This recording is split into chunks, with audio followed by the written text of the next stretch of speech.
Hello, everyone. Thank you for joining us from an early morning today for this lecture.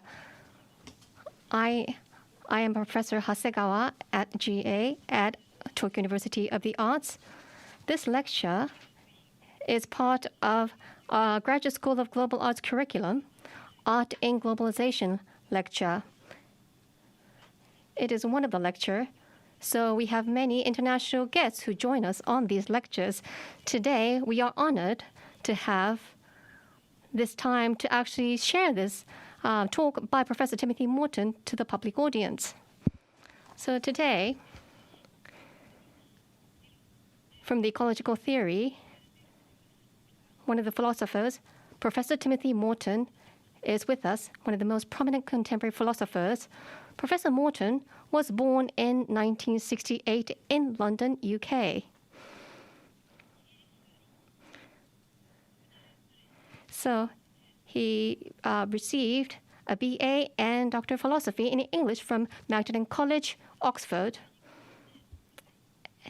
He has run a doctorate thesis on this topic, and currently he is a professor at Rice University, where he continues to publish many literature. From 2009, he has been extending his ecological critique and theories to ecology without nature and humankind, dark ecology, ecology without nature, and those are the key titles that he has published so far. So within the new ecological time that we are now in, so he is one of the most key prominent figures in the ecological critique field. So ecology without nature is by Professor Masatake Nohara. It has been published in Japanese.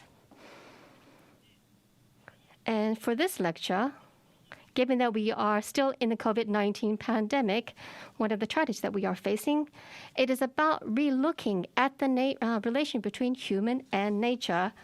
Professor Morton, as he's written on hyper-object, things that he wrote in Hyper-Objects, 2013 publication, and this is something that has already been shared across all the humankind, and we are in the midst of that. And Professor Morton, we would like to really listen to how he views the world today and how he views the relationship between humans and ecology. And the title of this lecture is Geotrauma. So today, this open lecture is going to be a Zoom. Simultaneous interpretation is provided in Japanese. So if you prefer to listen to his lecture in Japanese, please select the interpretation button with the globe and select the language you prefer. And after Professor's lecture, we will have a Q&A session. So if you have questions, please use the Q&A button at the bottom of the screen and write out your screen in the window. So we will not be able to cover all the questions given the interest of time, but bear with us for the time being. So we will keep the questions anonymous. We will not be disclosing your names. So without further ado, Professor Morton, if you can start your lecture. Thank you so much for having me. It's such an honor to be here. And I'm so privileged to be talking to you today. This lecture is called Geotrauma. And I guess I'll just start reading it and then we can talk. 2020. What a year. I'm never going to forget it. So many outrageous and incredible things happened. So much falling apart, so much rearranging. It's a good job that at the beginning of the year, I learned how to grieve. There are about 6 different types of grief. Actually, I counted yesterday and maybe it's 8. Different types of grief happening at the moment inside me. It's amazing. Sometimes it's way too much for me, but for some reason I feel very glad that I am now able to do it. Grief is an interesting thing. Grief is the size of your life. It's the size of you. It's like having a huge, hard metal and stone sculpture inside with all kinds of strange edges and shapes. I call mine Barbara Hepworth. It feels like I have a Barbara Hepworth sculpture inside me, a large, strange, abstract shape that I can't understand. Something that's as big as your life is impossible to see as a whole. You look around it.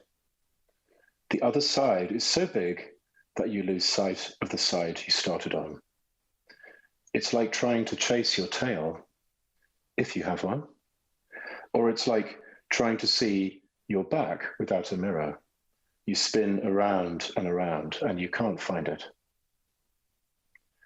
My father died. I had a very strange father. It's hard to describe how strange he was, how violent he was to himself and others, how very, very strange his mind was. Maybe he had manic depression. We will never know now. There are so many things to say about my father and so many things I can't say, not in public anyway. It would take too long and probably be too shocking. I have held this tension inside me all my life. My father died in May, well into the one and only period of slightly sensible reactions to the coronavirus in the USA. Lockdown, as we now like to call it. I don't like that word. It felt more like opening up. All kinds of strange new things, strange new feelings. Seeing a world that wasn't rushing or churning so fast. Anyway, I couldn't go see him in hospital. I got reports from my brother and my mum. My mother and father were divorced a long time ago when I was about 10 years old. So my mum didn't know everything. I couldn't go to my father's funeral, which was a cremation somewhere. I don't even know where. My younger brother had an object removed from his brain. This was a few weeks before my father got sick and died. It was like he had a stroke. He collapsed in his home and had to be taken to hospital. My brother has schizophrenia. He is very scared of leaving the house. In fact, he doesn't leave the house. So him going to hospital was very intense. The lockdown was starting, and at some point, my mum wasn't allowed to go and visit him for a while. The doctors first thought that the object in his brain was a tumor, but it turns out that it wasn't. Me and my mum and my youngest brother were all very scared he was going to die. My brother being so mentally ill is very sad anyway. This seemed like a tragedy that he would die before his father. At that moment, my father had not yet gone into hospital. So many feelings came up. I experienced a lot of grief about my brother. My lizard died. He had been given to me by the son of a friend who is friends with Björk and who lives in Reykjavik in Iceland. I loved my lizard. He was a bearded dragon from Australia. He was such an interesting and strange life form. He also had a kind of stroke. I took him to the animal hospital and they examined his brain. Lizards made me feel sad because they live in a different kind of time than us, much slower, and they are silent. So they can't express feelings very well, except by changing color. They show affection. You can stroke them under their chin like birds. Making sure he was alive and making sure he had a good home in his big glass tank was very important to me a few years ago. I had started to live on my own and I was scared and upset, but caring for the lizard kept me going. I was very sad for him, and I was very sad for that part of myself who had been trying to survive and feeling alone like he was. This year also, I found out about my gender. I am a non-binary person. It's a new category of gender. It took someone kind pointing this out to me for me to notice. It was one of those things that was so obvious, so close to me, that I didn't see it, like trying to see my own eyes. My lizard was also non-binary, I found. He started to lay eggs. It was very strange. He was male, but he had very small male sex organs. He was a kind of miracle being. My finding out about my gender has two sides. On the one hand, it's great to think about my future. On the other hand, I feel very sad for some things in the past, for trying to make things work that couldn't work very well. So much happening this year. This is the first time I've spoken about all this in public anywhere in the world. Thank you for listening to me. There are good reasons why I'm telling these stories, which I hope will become clear as I talk. The other grief I was feeling very strongly all the way through this is based on what I am calling geotrauma. I spend my life talking in public and writing books and essays about ecology, and in particular, about the climate crisis the world is facing. I write about terrible, scary things. And for the first time in my life, I really started to feel how terrible and scary these things really are. I also realized that maybe I don't need to have lots and lots of ideas about these things anymore. What I need to do is model how to feel about them.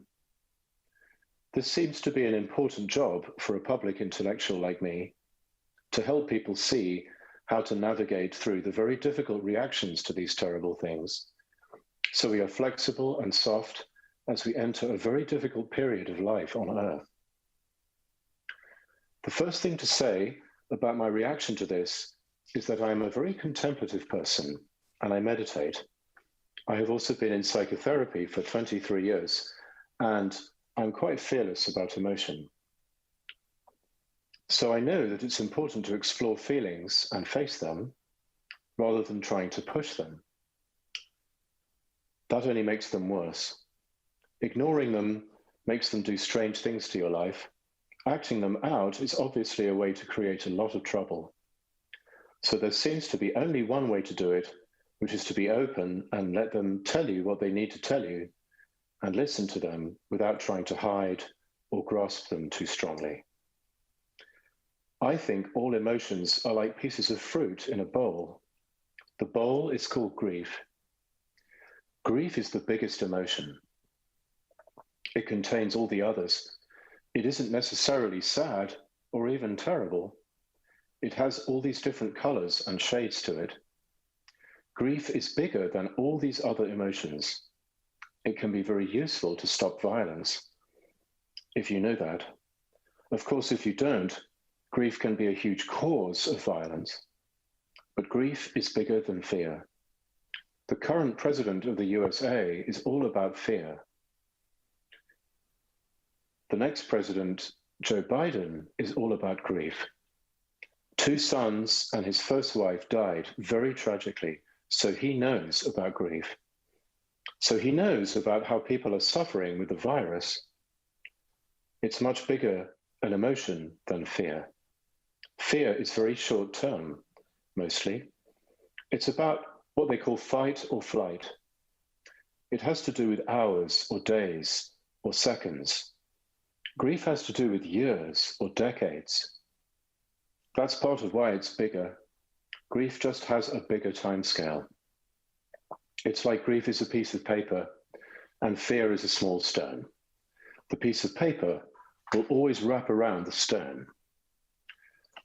I am what is called a philosopher. People call me that anyway. Philosophy means the love of wisdom. Most people think that philosophy means having ideas that are correct, but this isn't true. Younger men than me often think this. They think philosophy is about having big ideas and then competing about who has the biggest idea. This isn't correct. Philosophy is the love of wisdom, which has to do with not being so concerned with having ideas. Philosophy is like a car driving down a street. The ideas are like the lampposts you pass on the way. They just come up around you one by one, but you shouldn't concentrate on them so hard. If you do, you might hit a lamppost. That's not a great way to drive. Having an idea often means thinking that you can see something. In English, we say, I see, when we think we have an idea.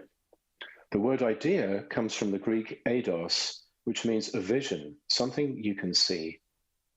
This whole idea of seeing something is not in the word philosophy. The philos part means love. The sophy part means wisdom. When you love something, you can't see it very well. You don't know exactly why you love this person. If you did, it might mean that the relationship is over. So there is always a mystery part of being in love. Love has to do with time, like grief. Seeing an idea has to do with something you think is outside time. It's always true in some way, you think. I think all these grief feelings are making me into a better philosopher. The ancient Greek philosopher Aristotle says that you start to do your best philosophy when you reach the age of 50.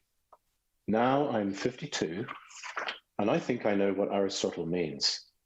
Aristotle means that you don't get so fixated on having ideas. You don't think your job is to churn them out.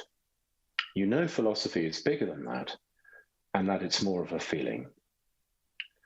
For example, I would not now write a book that I wrote in 2013. It was called Hyperobjects. It's about things that are so huge and widespread that it's hard to see them all at once. Imagine all the polystyrene cups that are in landfills all over the world. Imagine how long they persist for. It could be hundreds of years. Those things are only cups for a short moment of their life.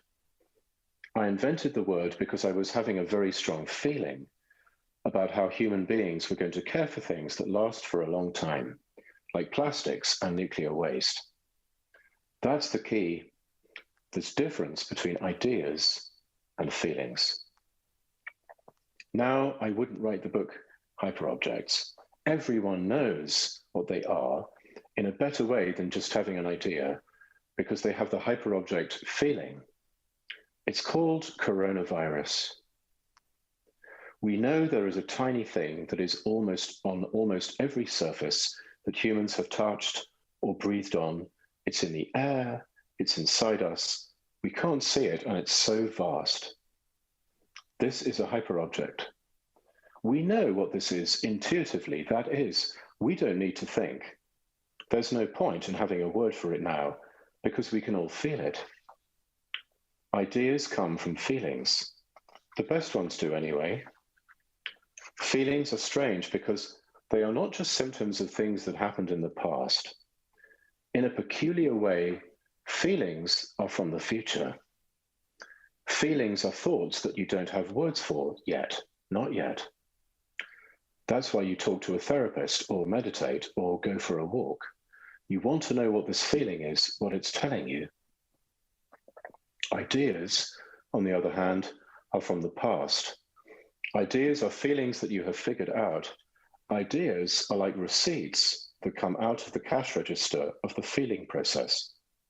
So the best way to do philosophy is to trust your feelings, like Obi-Wan Kenobi says to Luke Skywalker in Star Wars. Philosophy comes from your heart, not from your head. You don't want to shut the feeling down too fast into a simple idea. That would be like using a plastic fork and not a metal one. It's easy, but it's not so great. So the best would be to let the feelings play out without quite knowing what they are. And then the very best would be to confront or to allow, or whatever you want to say, a feeling that is as big as possible. One that you can't get around, that you can't turn into a plastic fork. That would be like a nice long road with lots of lampposts on it, lots of ideas, a long journey. You have to keep going and not stare at the idea lampposts too carefully, or you could crash. Finally, you're doing good philosophy that can help people, and you aren't so arrogant about what you're thinking. You can't understand everything. You just can't. It's like being in love. So grief would be the best emotion to work with as a philosopher because you simply can't get to the end of it. It's a road that is as long as your life. It's a thing inside you that is as big as your life. It's life size, life scale. I think grief is like a body worker. Grief wants to give you a massage. Grief is saying, go on, lie down. Just lie down in the fetal position and let me massage your abs. It's going to be great. You'll feel like you want to throw up, but actually afterwards it will be such a relief. And then we will do it again and again and again. We won't be stopping this now, not until you die. I'm here for you always. That's not a terrible thing. That's a very loving thing. And when we think about what's happening on Earth, isn't that the biggest, most scary and saddest thing right now? And don't we spend most of our times shocking ourselves and one another about it? And wouldn't it be nice for us, and also for all life forms, for us not to be frozen in shock, but to be soft and ready to help? So wouldn't it be really, really important for us to go through the grief tunnel, not just stay at the shock point? Early this year, I began to feel it. I talk about it all the time, but to be honest, I've often tended to avoid the feelings in order to do my job. Now I can't do that anymore. I started to see giant waves in my mind. I started to feel overwhelmed, which literally means that there's a giant wave that rolls over you.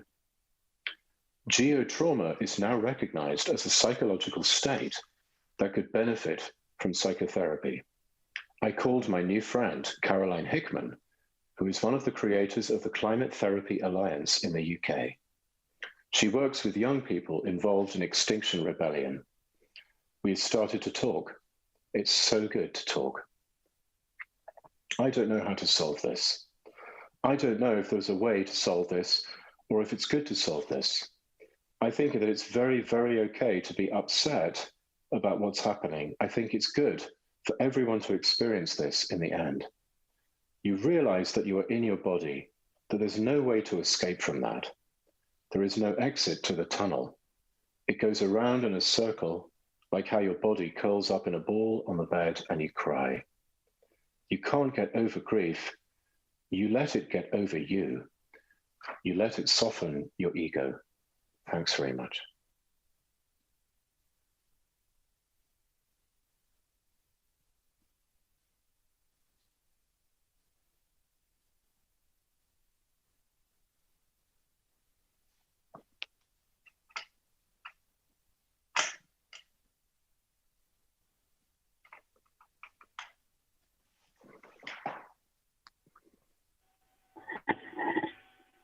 Morton 先生、ありがとう。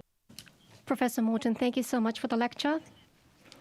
So, in the midst of COVID-19, all the personal episodes that you started the lecture with, and you have captured this really massive concept, and you have made a proposal idea as we head into the future. And idea and also the emotion, the relation between the two, is something that we are trying to grapple with at the moment. I guess the word awareness is important. We need to be more aware of the relationship and understanding what's going on now. How can we deal with our emotions? How can we exist with our emotion? How do we exist with grief and anxiety? I think you have presented a wonderful idea as we head into that journey. So we are an arts university, and the reason why we invited you this time is it's about poetry, music, and art. From the arts perspective, if I can start to ask you some questions from that perspective into your philosophy. So, Professor Morton, so at the beginning, you have Shelley, the romantic poet, is who you've studied. And after that, from 2009, you've started to publish literature about ecology. And Shelley is quite famous in Japan, and Shelley does capture this perspective of nature, and that's how we study Shelley in Japan. And the relationship between nature and art, when we study this, there's a history and where we study Shelley with. And from that perspective, so when you have started to study about Shelley, and then you moved on to study about ecology theoretical, how did that process happen? If you can share with us how that transition or that progress went about.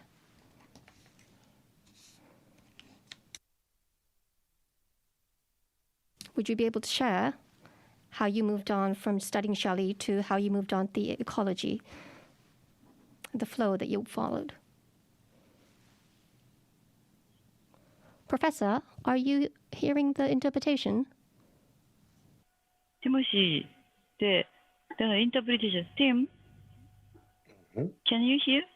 Can you hear the Yes. translation? Okay, good. No. Yeah, okay, thank you.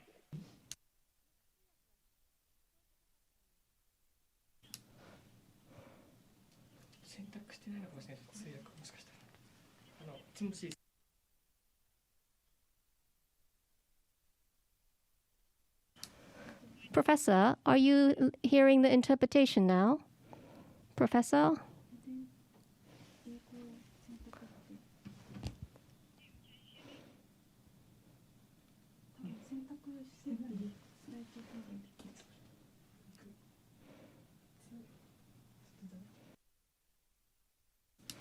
Professor, would you be able to click the interpretation button at the bottom of the screen?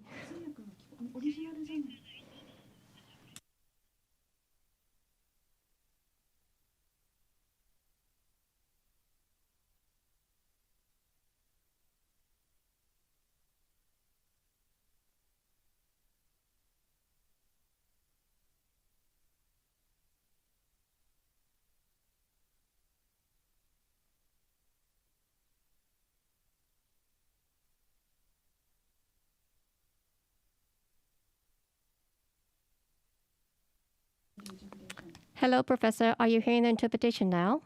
This is the English interpretation? Yes? Are you? Okay, thank you.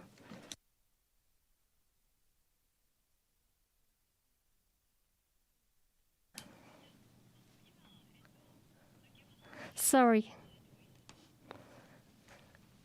this is going to be...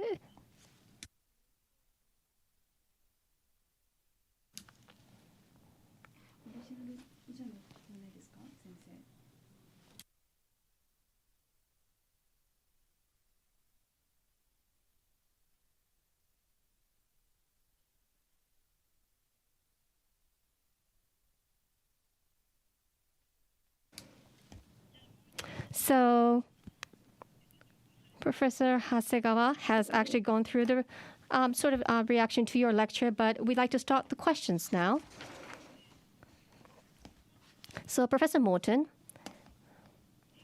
in your research at the beginning, you studied a lot of the romantic poets, Percy Shelley and Mary Shelley. And from that point on, in 2009, you started to publish literature about ecology. And Shelley is well known in Japan, and Shelley has a perspective about how we look at the nature, and that's where we study. And from the Japanese, we have a particular perspective about nature, and we see the affinity with art and nature. So in your background, how you've started to studying the nature, and then how you transitioned into developing philosophy theories about ecology. If you can share with us a bit of background to the journey that you went through. Thank you for asking that question. It's very helpful. Well, at first I was a little bit scared to write directly about ecology, because a lot of the people who spoke about it were coming from a certain point of view that I thought was a little bit conservative, aka sort of stuck in the past a little bit, and I didn't know how to talk about it. So what I talked about instead was food, and food is obviously related to ecology, but it's a little bit smaller. You can sort of talk about it in a slightly different way as well.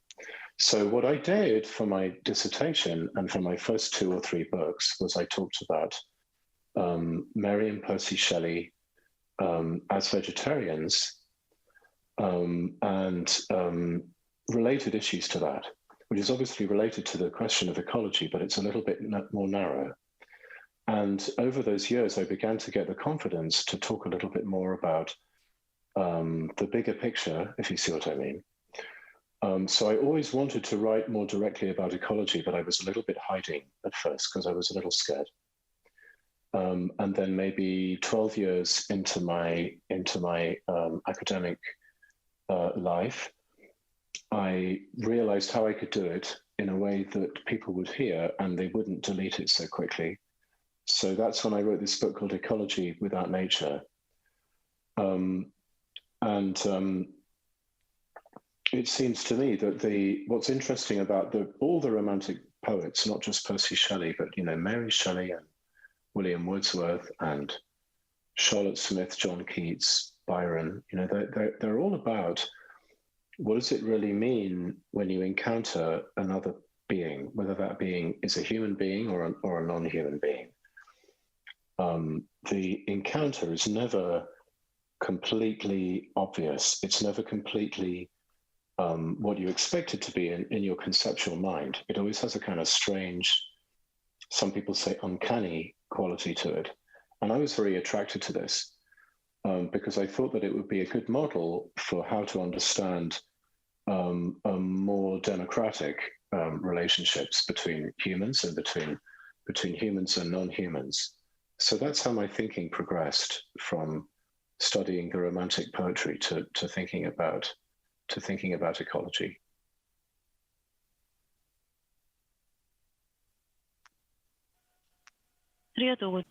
Thank you, Professor. Thank you for that, enlightening us with your journey. So that was your journey that you followed. And for us, as we look at the Japanese and our relationship with nature, and if I can focus into that area, so thinking that we are in a time of anxiety, and we also have fear at the same time. So this fear is, in one sense, you have this fear of something that you see in front of you, but fear is something that's much larger. There is that 2 types of fear, I guess, something that we cannot get a grasp of. So Japanese, so we have 108 gods that we believe in. So we have this sort of a respect for the nature, that there's always gods that surround us in our lives. And there is that, we always have this feeling about being surrounded by this greatness. And we also have this sense of fear. I don't know if the word fear is the right word to actually phrase that emotion, but such fear and also anxiety, the difference between anxiety and fear, how do you see the difference? How do you sort of perceive it and digest it? Thank you. Well, my name is Timothy, and in Greek it means fearing God or fearing the divine. And so I think quite a lot about this question of fear, because it seems to me that this word is actually a very rich word. It isn't just necessarily a word that implies some kind of running away or some kind of aggression or putting a wall up. If only America had the Japanese conception of fear of the gods in that way, I think we would probably be a lot less violent over here if we had that. And I imagine that what is meant by fear isn't necessarily to do with fighting or running away, but also to do with some kind of respect and some kind of sense of awe, wonder, hesitation, not actually acting out so quickly, but waiting and listening to what the beings have to say. And this is what I would actually call anxiety. Anxiety is, in a way, it's a kind of fear that does not have a specific purpose to it. It is just a kind of ocean or a lake or a sort of mirage of fear. It's just sort of there. And I'm a meditator. I actually study Tibetan Buddhism, and I know that many people who meditate, they meditate and then they find inside themselves the anxiety, and then they think there's something wrong, so they stop meditating. But actually, that's the good bit. That's where the gold is, in a way, because to me, the anxiety is the basic state of being a sentient being. You can't get rid of it without being very cruel. There's a very good word for someone who does not have this anxiety, and that word is a psychopath. Someone who is okay with causing suffering to other beings. And so I think fear is maybe a little too violent, but anxiety is very non-violent. And what I would like to do very much in my work is try to help people to melt the fear back into the anxiety. Fear seems so easy. It's easy to try to kind of create a barrier or a wall between you and the thing that you're afraid of. But of course, this ends up causing tremendous problems. Anxiety, on the other hand, is extremely weird because you can't get rid of it. You just have to make friends with it in the end. And I think that's what I hear when I hear the idea of fearing these gods. I don't hear the idea of hiding from them. I hear the idea of listening to them. And that sounds to me much more like what I would say was when I talk about the word anxiety. はい、わかりました。 Thank you very much. Thank you for the clear answer. Yes, regarding this point, we wish we could have time to dig deeper into this issue. So I work as a curator, and I work with many artists. And artists look at what's going to happen in the future. They're very sensitive, and they are always half a step ahead of the general public. And they have the free and alternative ideas all the time. So, Professor Morton, you have worked with many artists, you have interaction with many artists, including Bjork. And so I think that artists speak the future languages, and artists also deal with feelings and emotions. In your lecture, so you talked about grief as well as feelings. So in this time, in this era, artists, as the people who deal with feelings, what kind of new roles do you think they are going to play? And how can art approach these feelings?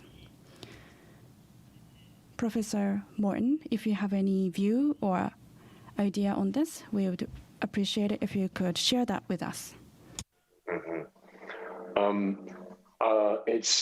That's beautifully said, and it's actually, of course, it's very difficult for artists, just like it's very difficult for everyone these days to try to express things that belong to the future, because artists, for example, have to apply for money to pay for their projects, and this money often comes from corporations, and the corporations need to know somehow that there's going to be some kind of profit from the art.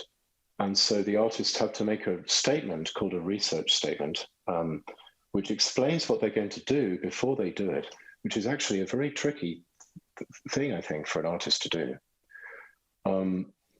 I think that artists should try as hard as they can to resist the impulse to satisfy the supposed needs of the corporations who are sponsoring them. And this is because the way the corporations work these days is very mechanical. And it's about the past. It's about a thing that in America and Britain is called certainty. It's like knowing how the economy is going to work in the future so you can predict and make as much money as you can. And we're coming to this point in human history where lots of very, very powerful, intense things are kind of crashing in to our world. And so it's very important to have an orientation towards a more genuine sense of the future, which would be the possibility that things can be different. I don't think I should dictate to artists exactly what they should do, but I think that I know what it would feel like if artists were doing their job really well. I think it would feel a little bit like kind of being a super scientist. In a way, a scientist is like a great kind of upgrade version of an artist. A scientist is very open to things being different. A scientist is open to things being incorrect in their mind. And they're also open to being surprised or overwhelmed or even disgusted with the phenomena that they are observing. And I think that art has a lot to help these people, because the experience of beauty is always a little bit strange and always a little bit beyond concept, and therefore is actually not necessarily always pleasant. It might be even a little bit disturbing or strange or possibly even disgusting in a way. And I think artists can help then normal people who don't have a science degree, who don't pay to do a physics PhD, who like me cannot do mathematics very well, to have this feeling of being a scientist. With the coronavirus is a great example. We're all supposed to care about beings who we don't know, that we don't see, that they might be ourselves in the future, or they might be people who work in a supermarket or a hospital that we don't go to because we're trying to protect people. And science is helping us to know about these people and to know about the future in a way that's different from what we normally expect. And so I feel like artists can help us to feel like scientists. That doesn't mean that artists should do art that is scientific. Actually, possibly not, because the way in which we understand and appreciate science tends to be very stuck in some quite narrow, quite cliched ways of understanding what that is.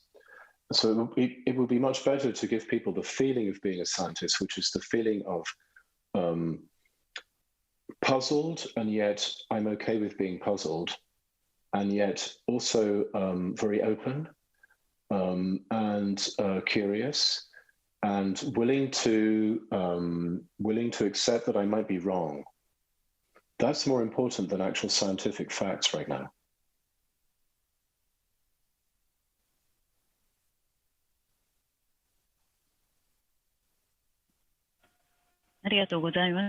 Thank you very much.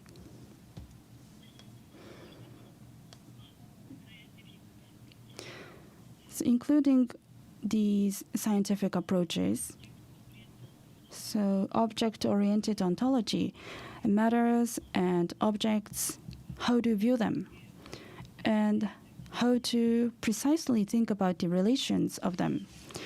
Professor Morton, you look at mesh and interconnectiveness, how things and non-human and human objects are connected and interacting.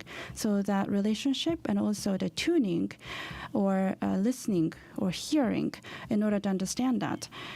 So in a sense, this is awareness of the current state and analysis of the current status. You talk about that a lot. And your book, Hyperobjects, is about that concept.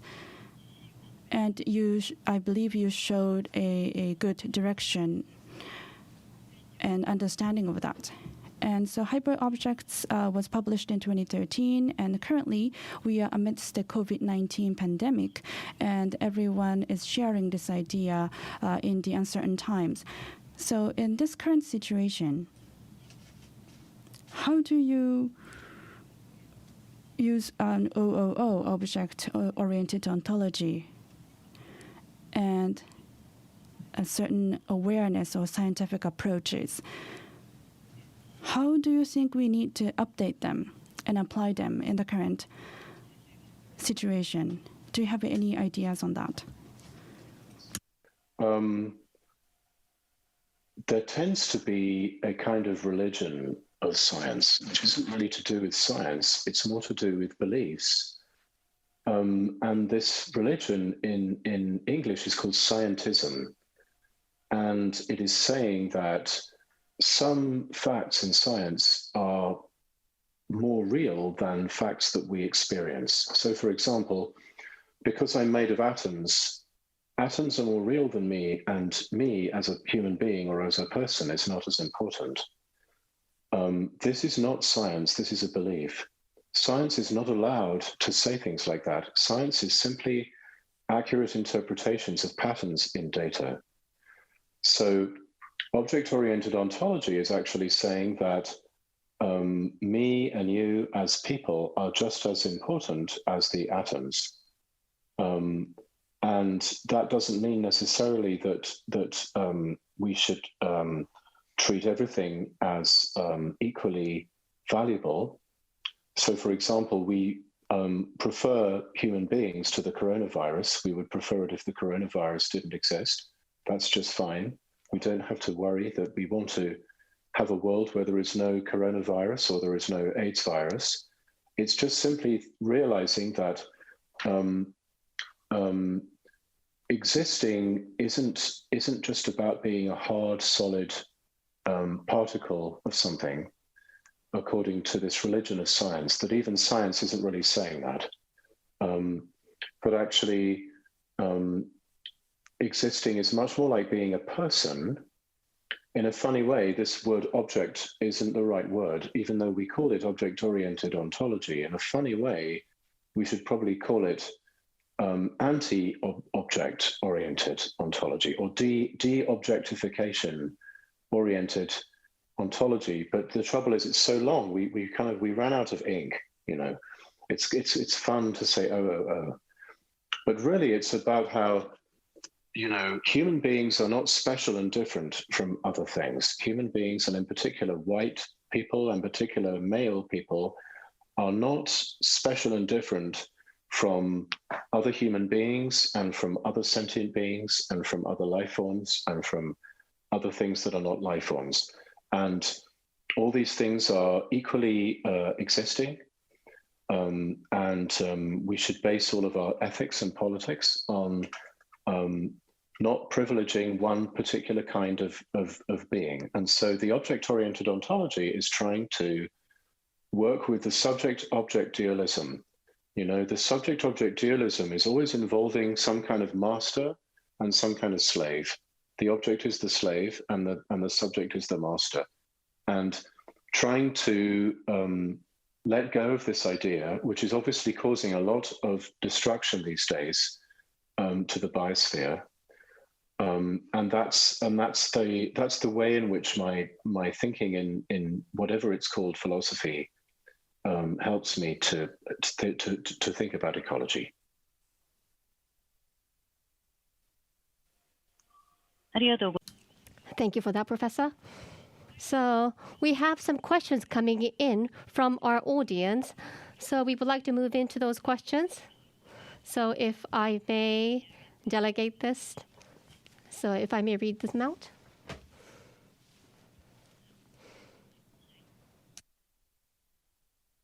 The first question is, Could you tell us how your gender, not binary, has influence on your ecological perspective? I suppose that both are against dualism, such as human nature or men, women. Yeah, That is would be so happy to do that.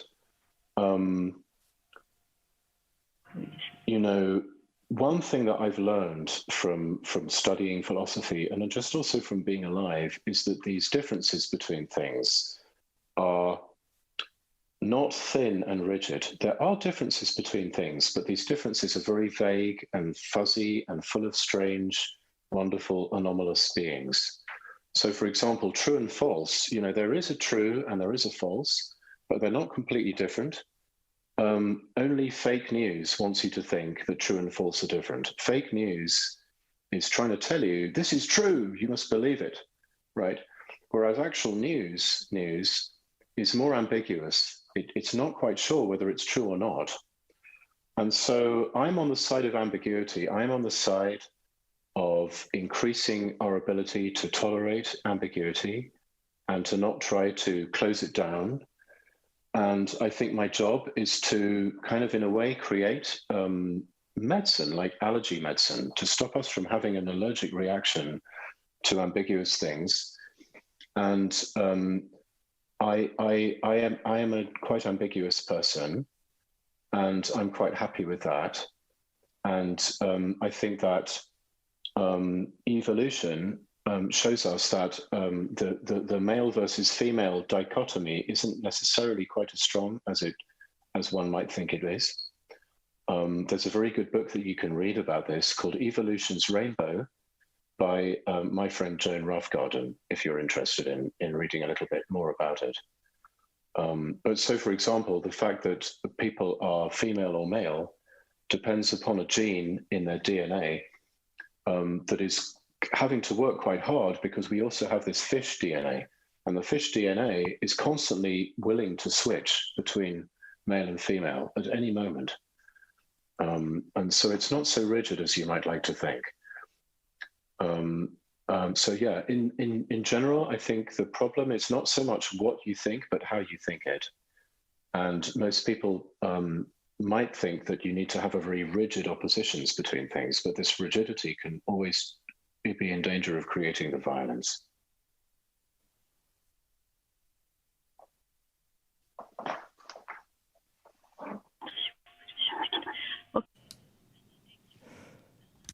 Next question is the kind of how to elevate and grief into the public concern, how to raise awareness on the power of the grief to prevent violence and resentment. And would a particular initiative come to your mind in mobilizing grief as a collective creation rather than a distraction? Mm-hmm. I think that actually answers a question that was actually also asked. It's about why talk about feelings? Why talk about human being emotion? Well, perhaps in a very superficial way, because I am a human being. It's the only thing I can do. But in another way, because I'm a philosopher, I think I have a responsibility, especially because I'm a white person, to model how to go through the emotions for people, how to work with these very real feelings that are very intense. And instead of trying to be right all the time, maybe helping people to understand the process that we're going through right now. Because I'm going through the same process.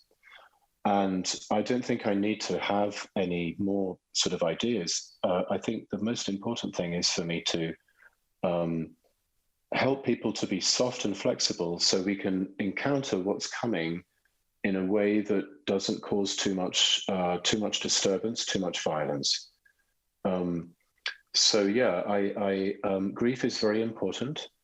There are some cultures, for example, in West Africa, in Burkina Faso, where grief is very, very accepted and normal. But in especially America and Europe, it's hard to accept it. But it would be very good to accept it. So, for example, in America, of course, there's a very strong legacy of slavery, which we're all still suffering from because of various things that are actually part of our world still, which I don't need to go into. But there are things in the election, for example, that have to do with this legacy of slavery. And the only real way to encounter this properly and to work with it would be to have somebody like Archbishop Desmond Tutu from South Africa with his Truth and Reconciliation and spend a long time, maybe even decades, just talking and working through this. The good thing about talking is that at least you're not trying to take over the world. You may not be able to get to the right answer, but at least you're not like conquering some other country while you're doing it. So that at least is sort of non-violent. So I think maybe I just have a responsibility to say this word out loud and see if other people might want to come along for the ride. So thank you for asking that. Yeah, I think it's a great question. I just think it's okay. Next question. Yes. It seems you to deliberately using the time-honored word feelings rather than more catchy theories, terms like an affect, which might perhaps make you philosophy, ideas, related to old-fashioned work of the philosophy, art, and literature. Do you have comments on that? Plus, if you have comments on Spinoza's infamous thesis, fear and hope is the same weak affect. And what you're talking today, and it'd be greatly appreciated. So when I say feelings, I don't mean anything like feelings instead of affects. I actually mean everything. I practice meditation, and in my school of meditation, they talk a lot about yoga, and then they talk a lot about what is called in yoga the subtle body. And this is what I understand by the concept of affect. It is not exactly an emotion, but it is more like a sensation. But these sensations are also things that I'm talking about when I say the word feeling. So I don't mean anything to do with feelings versus affects. I just mean states of your being that are not in your conceptual grasp yet, and they're happening to you and you don't know what they are, but they're very vivid. That's all I mean.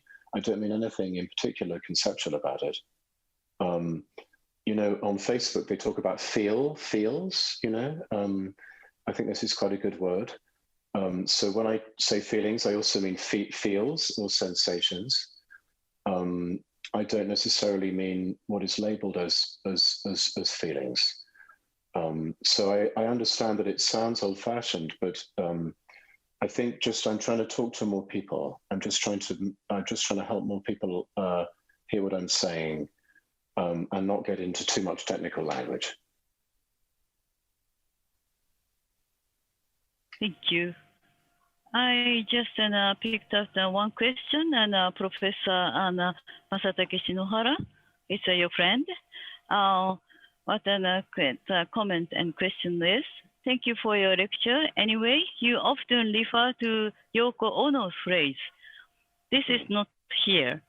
So I want you to explain why you prefer this phrase. Did this phrase change your mind? That's the question. Hello, Masatake. How nice to hear from you. The first work of art that ever really touched me in my soul was Yoko Ono's piece, "This Is Not Here." And I saw it, a little piece of it, when the Imagine video of John Lennon was on the television. When I was 12 years old, John Lennon was shot. And so his song Imagine went to #1 in the chart in Britain. And the video for Imagine is Yoko and John, and they're walking towards the mansion in New York State. And it's very misty and cold, you know, and you hear the music in this very, very, it's like an icicle of truth, very cold and pure going into your heart. And you hear this beautiful music, and it's saying, "Imagine there's no heaven," which is very strong. It's basically saying, you know, you are a mortal being, you could die without saying it. Then you get to the door and you look above the door, and above the door, there's Yoko's piece. It's called "This Is Not Here." And "This Is Not Here," I still get this chill feeling when I think of the phrase. To me, this is the feeling of utopia.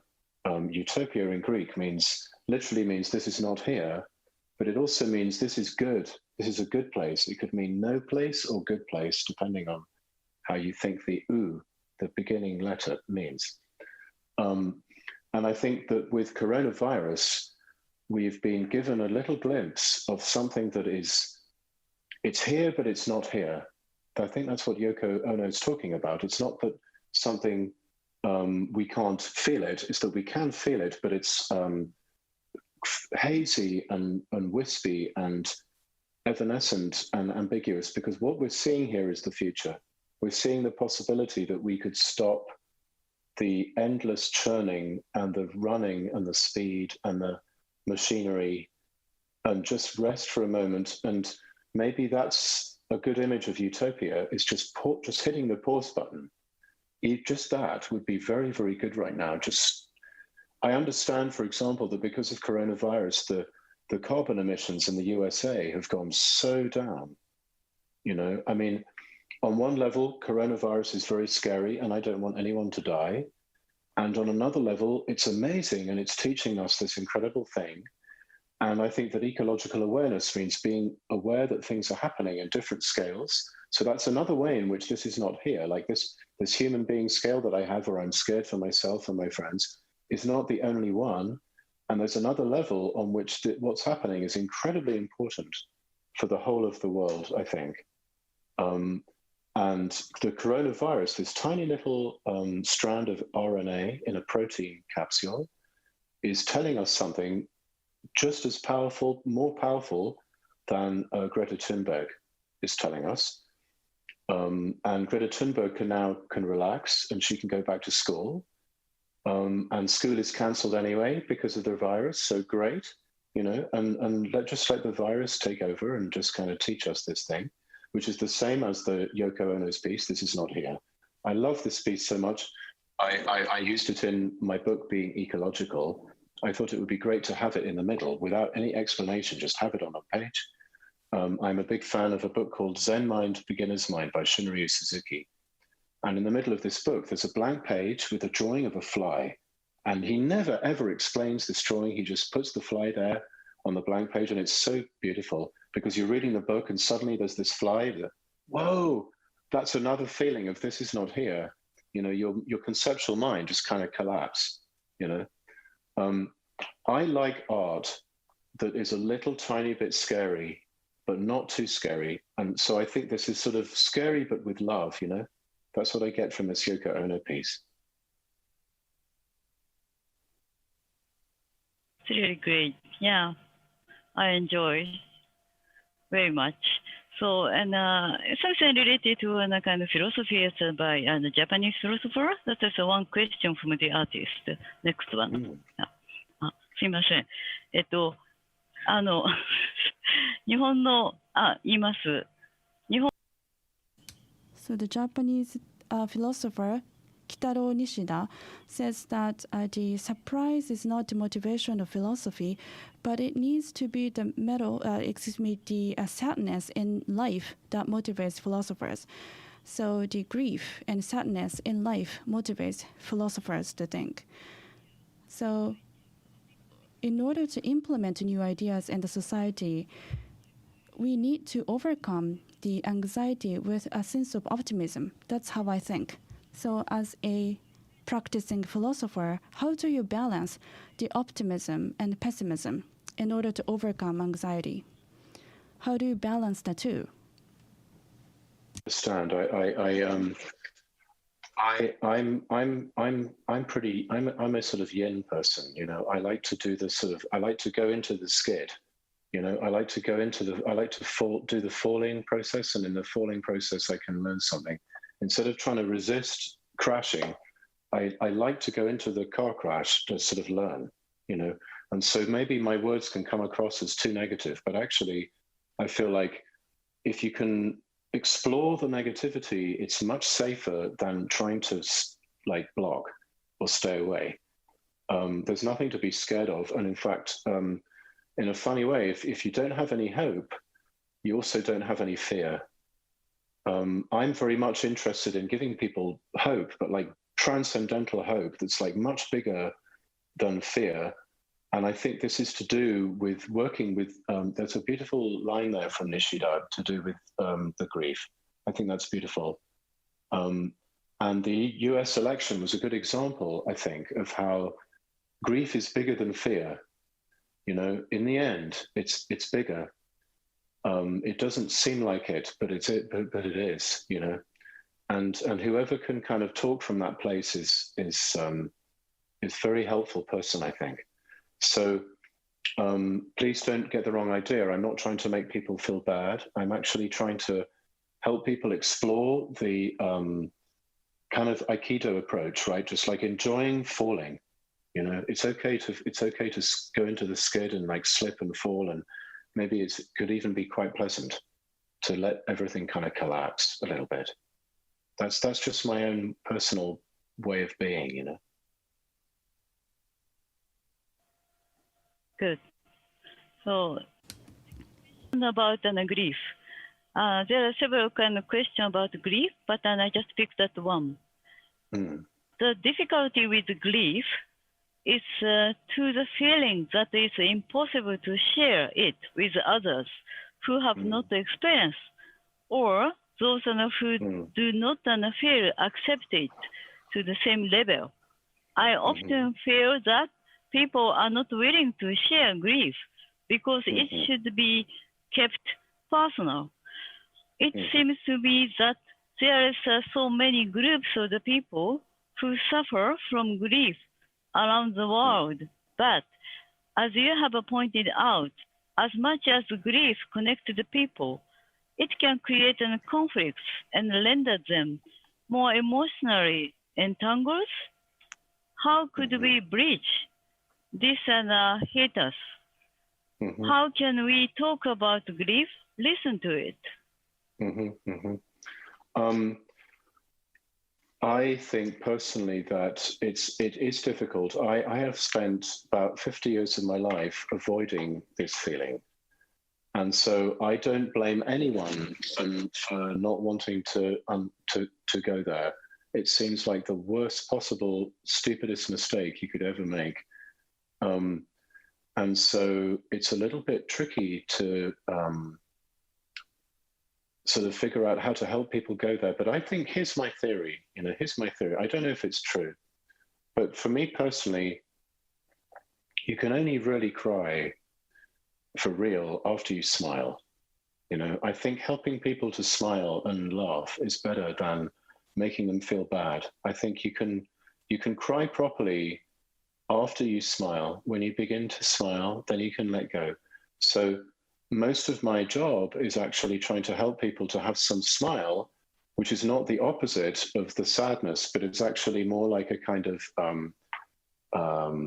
the English word is cheerful. It's like, even though my life might be a little bit terrible, I can still have a smile. I think that's important, to actually realize that comedy, as an art form, is deeper than tragedy. Tragedy is a very small, tiny, narrow piece of a massive, bigger space of comedy.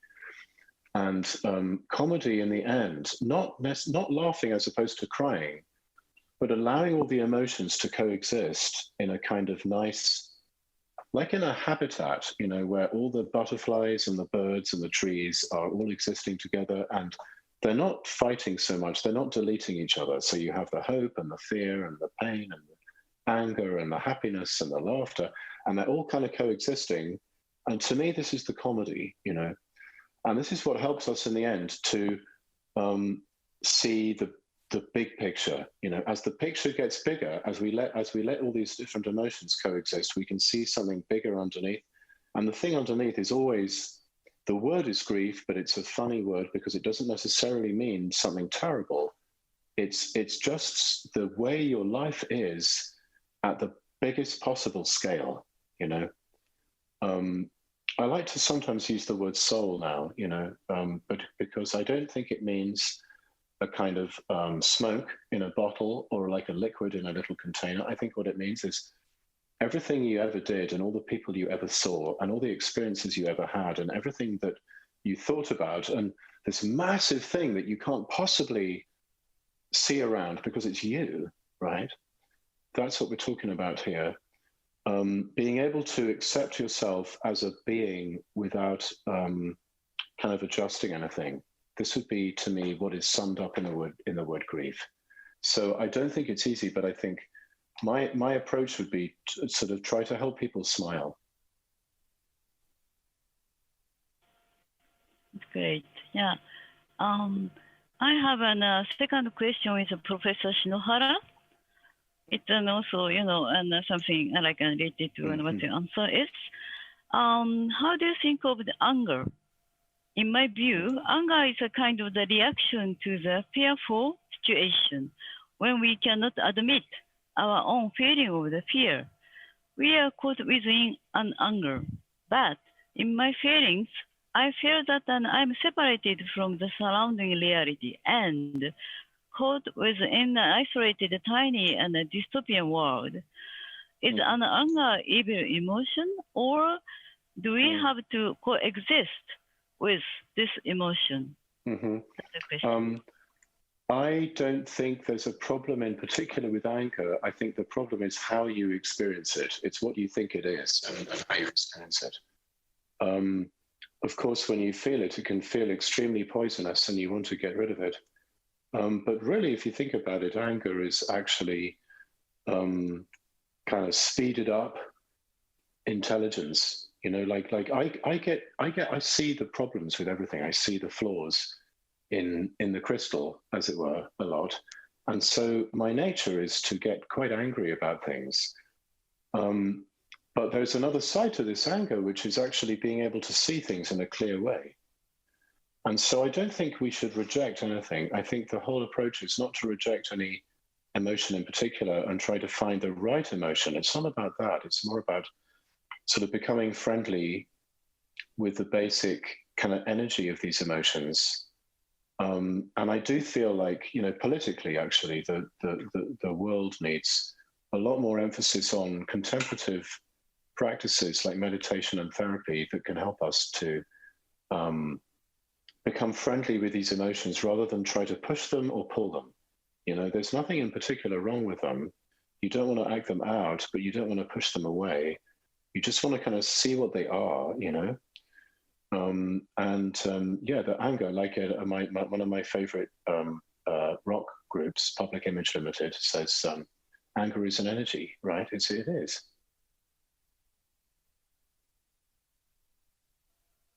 Okay, yeah.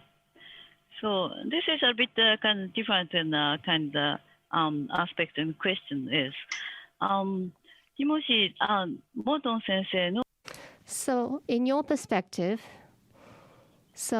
related to your lecture, the philosophy of ecology and how it relates to the capitalism and also how it ties into the economy in the future, economy going forward. So if you have any thoughts on that. So the current capitalism and the current economy, the situation. Yeah.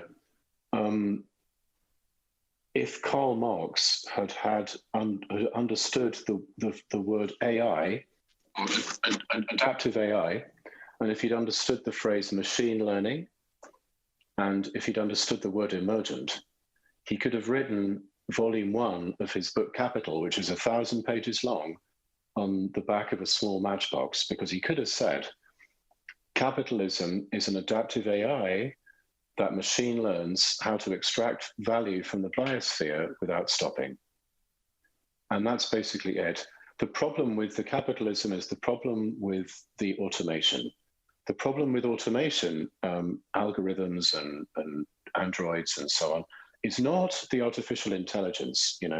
Heaven knows I might be an android. You can never know, right, if you're an android or not. That's impossible to check. The problem with automation is the past is eating the future, because an algorithm is a recipe. Take an egg, put it in some boiling water, wait for 5 minutes, you have a boiled egg. This is a recipe.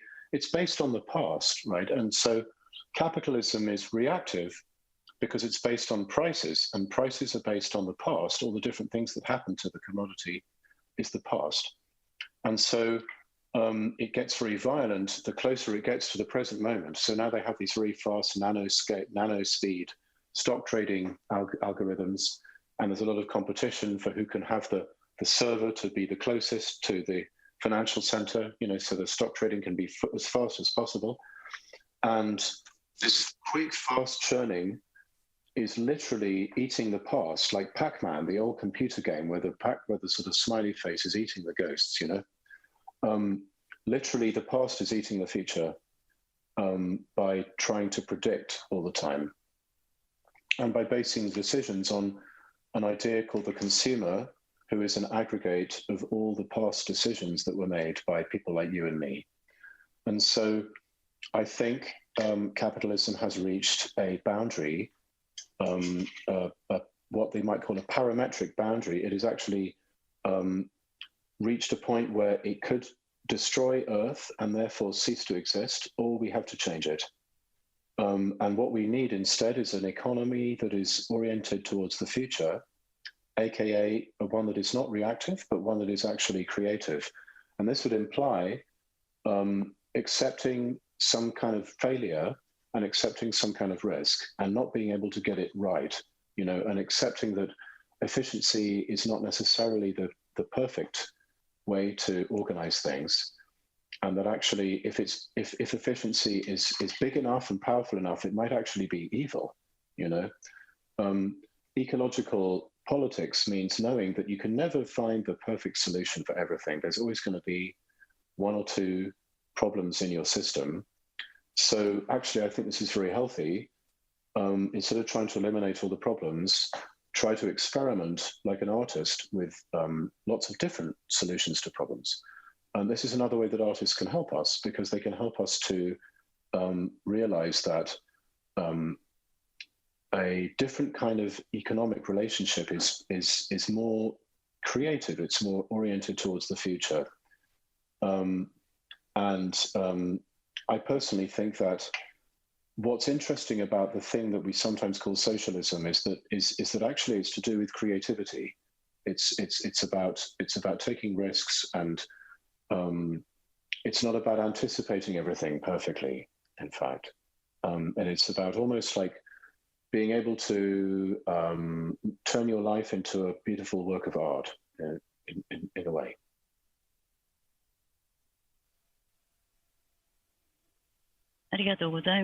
Thank you for that, Professor. So looking at the capitalism and also the current economy today, we are living here in this day of a capitalism. And we'd like to move on to the next question, actually. So the grief with something that's been lost, or the anxiety, is something that we can't fight against. It can be a hyper object itself. And this fear is something more specific, where it's something that you might feel responsible to, or it might be something that you fear for the future. So in other words, this sense of guilt, I think, would actually come about. Maybe the climate change, populism, and the new countries that doesn't follow democracy. So the developed countries are feeling this fear to such developments. So this fear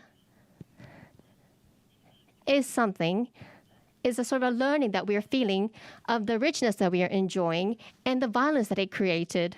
So there might be the sense of guilt of appreciating such richness and fruitfulness. And have you ever felt that kind of a fear, Professor Morton? And if you have felt that fear, how do you deal with it? Personally, I like to make a distinction between guilt and responsibility. I live in Houston, and over there, literally where my finger is pointing, there are the headquarters of several oil corporations whose chief executives are guilty. They knew this was happening 50, 60 years ago, and they hid it, and they did propaganda to stop us from worrying about it. So they are actually formally guilty. Guilty is a yes-no thing. It's like you're guilty or you're not guilty. These people could possibly be arrested and put in jail or put on trial for something like war crimes, actually. Whereas I think personally, you and me, we're responsible. And why are we responsible? We're responsible because we can understand what's happening. We don't have to prove that we did it. In fact, if we prove that we did it, it might waste a lot of time. The only condition for being responsible for something is that you understand it, right? So you're walking down the street and you see a child runs into the street and the car might hit the child. You understand what's happening, so you're responsible for the child. You don't have to prove that you did it, or that it's your fault, or that it's not your fault. You just are responsible because you understand it. And to this extent, even someone like Donald Trump, who can understand what's going on, is therefore responsible and can therefore be held accountable. The other nice thing about responsibility is that it is what some people like to call modal. In other words, you can have amounts of it, right? So if you are, like me, a white man, Western person living in America, 99.9% responsible for what's going on. If you're living in a Pacific island, maybe 0.001% responsible, and you can make it bigger or smaller, depending. That's the other good thing about responsibility. The thing about it's important to feel guilt or responsibility. They're both good things, because if you didn't feel those things, you would be a psychopath. So actually, I think it's okay to feel guilt or responsibility, but actual, genuine, real, formal guilt is those people over there, and it's not your fault. It's not your fault. As an individual, it's not your fault. You didn't do anything wrong, ever, because what you did was so tiny compared to the whole biosphere. It's the responsibility of millions and millions of billions of human beings, as opposed to just one person. So I would argue, please try to not to feel so guilty, but you can feel responsible, right? You don't have to be a psychopath. You can channel those feelings into a feeling of responsibility, and it's better for you, I think.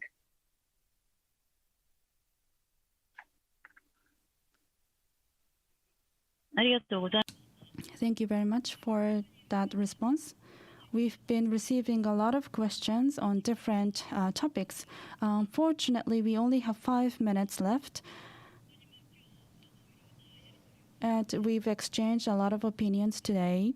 And Professor Morton, you talked about emotions, feelings, and griefs. You talked about this for the first time.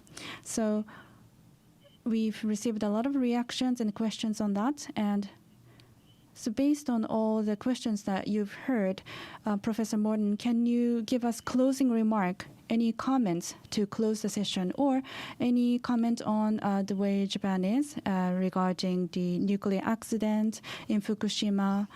And also, Japan has been impacted by a nuclear accident as well as the atomic bombing. So if you have any view on that, we'd like to have the final message from you.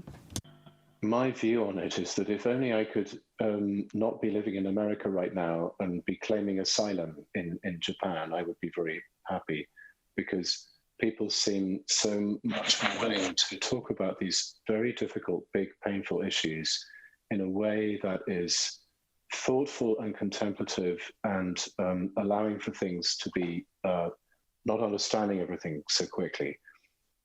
America right now is in a terrible, terrible mess. And we need help, because we're not even a country. We suck, So yeah, I personally feel very grateful to you for listening to me and kind of helping me think about these things. As you know, I hope, thinking is a team sport. You can't do it without other people. You can't do it all by yourself, This is the first time I talk about these things in public, and so I'm very grateful to you for listening and sharing your reactions for me, because this is very, very good for me, not just intellectually, but just as a person.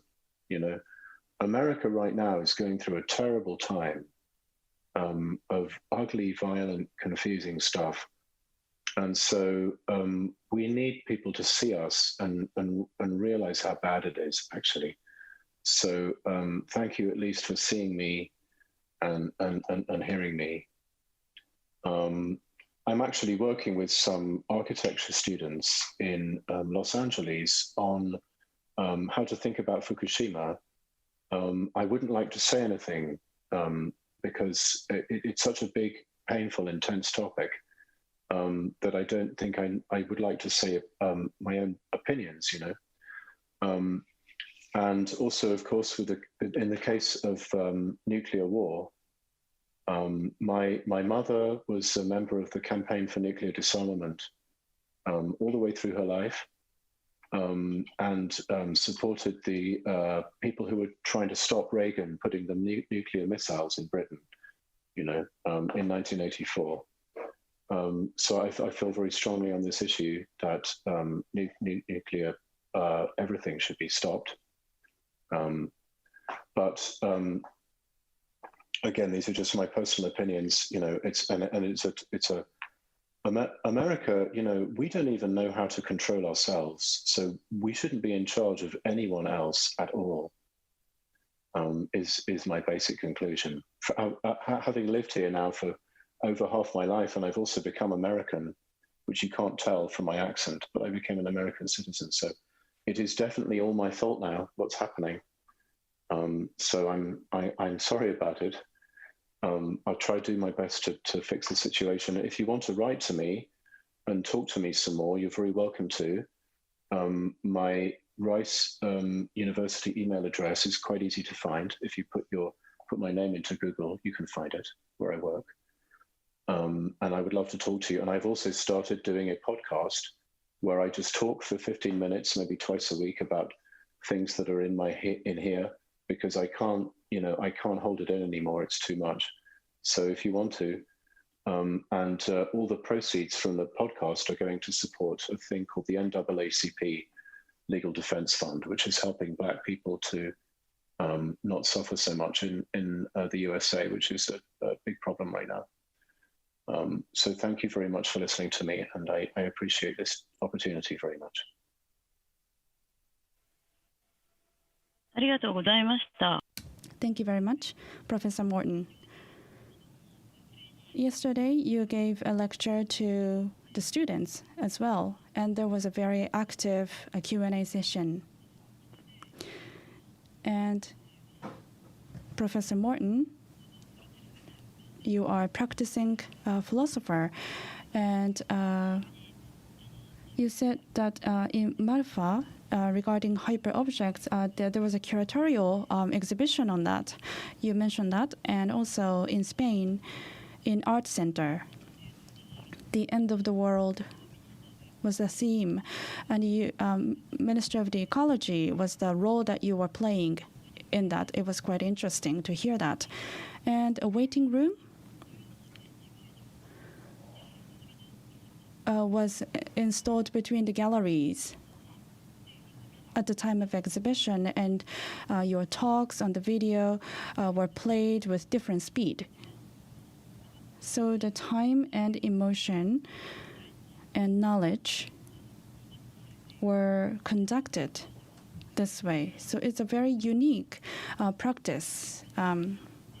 As a philosopher, it's a very interesting initiative.